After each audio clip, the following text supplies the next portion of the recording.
got snow everywhere. This is I'm great. muted? You certainly were to start the show.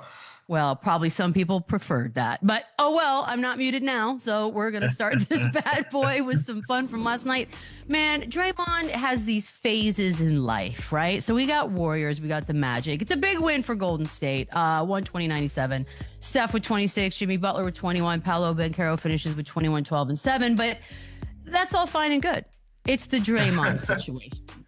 There's a moment on the sidelines between he and Steve Kerr, who, by the way, is a coach who's had his back time and time again. But it's a very heated exchange, if you will, which leads to Draymond heading over to the locker room, takes a little cool-off period, does come back to the bench, but he does not re-enter the game after that 8.5 mark in the third quarter. Lou, look, it's these two guys, so I almost don't feel shocked, weirdly, but what did you make of this exchange last night? Yeah, I listen. I don't love it, but you always have to reference people's relationships and what you've seen them go through and what you've seen them accomplish, and that's no different with Steve Kerr and Draymond. We've seen these guys win championships together. We've also seen them argue time and time again before. We know what Draymond is, and we know how fiery of a competitor that he is. We know that Steve Kerr would get with you in your competitive nature as well. These guys are championship related to each other in the things that they've been able to accomplish over the years. If this was a new coach and a new player, I would have some concerns. I would have something to say. But you're talking about a guy that's been with this coach, the majority of his career outside of Mark Jackson. This has been his head coach, and you've seen some dust ups from the practice court to the games to everywhere when it comes to Draymond Green. We know what his personality brings to the table. So I don't read much into this, even though he didn't go back into this basketball game. I don't read too far into it. This might be a one night thing. And I'm sure these guys will have a conversation this morning, or they even had that conversation last night. They probably had a meeting or a conversation collectively as a team and probably gotten over this. But, sometimes when you're messing up assignments, and I'm not saying that's what Draymond's issue was, or if you're not on the same page with a coach, you can kind of see these things. And if you see that camera angle, you see that this came from a fan or somebody that was recording the bench during that basketball game. So this was something that wasn't supposed to necessarily get the attention that it got, but it did. But I don't read too much into this, no more than it's just being a dust up with a player and a coach, and we move on.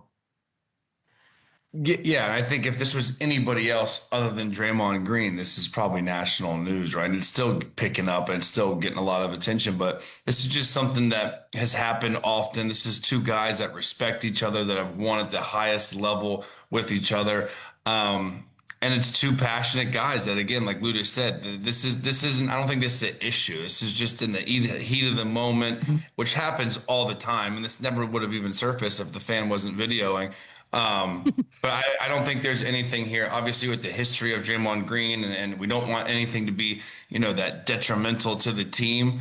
But I think it was a sign of maturity that he actually just stormed off and left, and then he came back, and Kerr was like, cool, you're back. You're still not going back in the game. And I guarantee you they've already hashed it out and had a conversation and will move forward. And a season like this, when they're just got back to 500, there's probably some frustration. There's probably some, some tough times, but this really, to me, isn't anything. This is just a guy that's deserved the right to kind of speak his mind, and this is a coach that's also always had his back and respected and appreciate this type of passion and fire. So you can't kind of mix up on it now and have an issue with it. I mean, look, Draymond did say, I didn't think it was going to get better. I'm a big proponent of just leave the situation and let things cool off. So I kind of understand why he's doing that. That being said, let's talk a little X's and O's about it all, because he is leading the league, or going into last night's game anyways, he was leading the league in turnover percentage. Draymond was. And then they go on that monster run when he's out of the game, a 41-18 run, as a matter of fact. And if we want to just take it from a basketball perspective, Chandler, can you even fathom? And when I say all this, I also say it because I don't know that there's another coach in the league that would have Draymond Green's back the way Steve Kerr has. These two are just sort of together, right? Yeah, but is there a world in which you could picture him not being a Warrior? No, I don't think so. I really don't. And they've been to the trenches together again. So he's got that longer leash. He's got that more respect. He's got that clout within that organization and within that locker room where Draymond Green can be Draymond Green and he can be authentically 100% himself. And as far as the basketball stuff goes, a lot of the stuff he does, I hated when people would say this about certain players. It doesn't show up in the box score, right? And that's so true when it comes to a Draymond Green, whether it's his communication or how vocal he is on defense, which by the way is the third defensive rating in the NBA, or whether it's him just active and getting his deflections and steals, which by the way, their team is fourth in steals.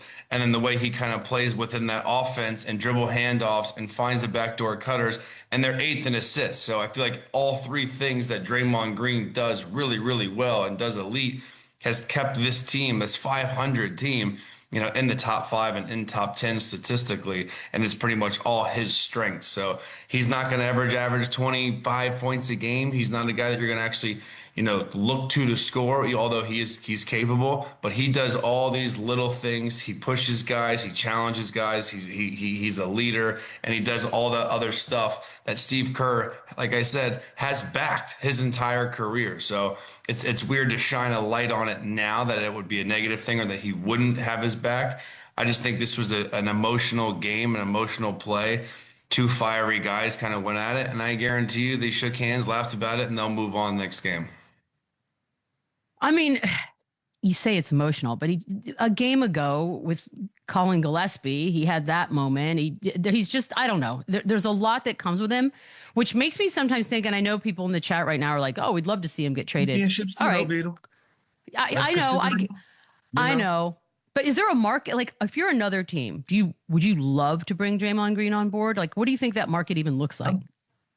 Listen, I'm sure there are some coaches out there that loves some fiery competitive nature that would love a guy like this to add to their locker room. But I think Draymond Green deserves to retire a Golden State Warrior. And trust me, I know in this business, everybody doesn't get what they deserve. Sometimes things happen and you get the short end of the stick. You can see the decorated career that Chris Paul has had. It's not going to go down the way that he probably would have deserved for it to happen. It just doesn't happen that way. But you look at Klay Thompson. Klay is in Dallas now. You still have Dre and you still have Steph in Golden State uniforms. I would love to see those guys finish their careers there. And I think they deserve that much respect, and they deserve to go out on a team that they've accomplished so much on.